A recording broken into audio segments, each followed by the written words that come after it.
The other thing to keep in mind, a lot of reports have the NFL wanting to get this done and hope that there is a ruling of some type before the end of the week, is what most reports are saying. Mike Florio, not so sure that's going to happen.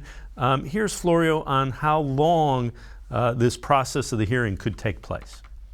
This will play out, look, over the next month. Who knows? It depends upon how much evidence is going to be permitted by Judge Robinson under the defense that the punishment has to be proportional to other owners. So it could take a week, it could take a month, it could take longer. And then the commissioner has to handle the appeal. They'd like to get this done before the start of training camp. And there was a report not long ago where the league bemoaned the fact that the NFLPA may bog this down. Hey, the NFLPA's got the right.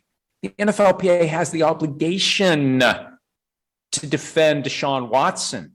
Don't rush them. My dad used to call it the Rush Act. Don't give them the Rush Act. Let them make their decision. Let them take their time. Let them make their defense. The NFL is the one that's dragged its feet for 15 months. Now it's all of a sudden got to be done, got to get it done, got to go. No. The NFLPA should have every right to articulate and present a very clear, full-throated defense on behalf of Deshaun Watson. With that, let's welcome in Mac Robinson, 92.3 The Fan. You can catch him tonight from 7 to noon. Mac, appreciate you hopping on. I know you got an air shift coming up. So you hear all that, and the hearing has begun, and it could be a while. Yeah, and Dave, that's the one thing that you look at Deshaun Watson in this entire scenario. You know, again, both sides, they want to have some kind of a resolution. You know, Watson, obviously, you saw last week, you had the settlements regarding the majority of the accusers, with those cases as well. But now you're looking at this case where, again, this is now in the hands of Sue Robinson. And, you know, we had Josina Anderson on the station earlier today, and she called Sue Robinson, the X factor and the ultimate wild card in this scenario, because we've seen what Roger Goodell has done in the past. We've seen what the league has done in the past. We don't know what to expect from Sue Robinson. We don't know what to expect and what her thoughts are on this entire case. And so depending on how this all plays out, you know, you could see something that kind of lends more in favor of Watson in the sense of, you know, something maybe like 8 to 10 games, obviously getting some kind of a suspension down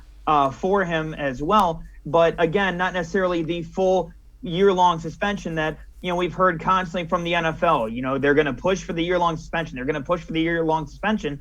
I think the NFL, in an effort to try to, you know, get Watson and his camp to agree to something a little bit closer to what they want, I think that the NFL is bracing for the fact that Sue Robinson's going to meet them in the middle. Probably, like I said, something around 10 games. I think the floor is around 6, but I think that kind of meeting them in the middle, I think would be something that is very feasible in my opinion. Again, I'm no lawyer, I would say that, but you know, at the same time, in following along how all of this has really played out, you know, I do think that when it comes to this type of an action, this is the first time that we've seen, you know, Sue Robinson put down and give this kind of a judgment.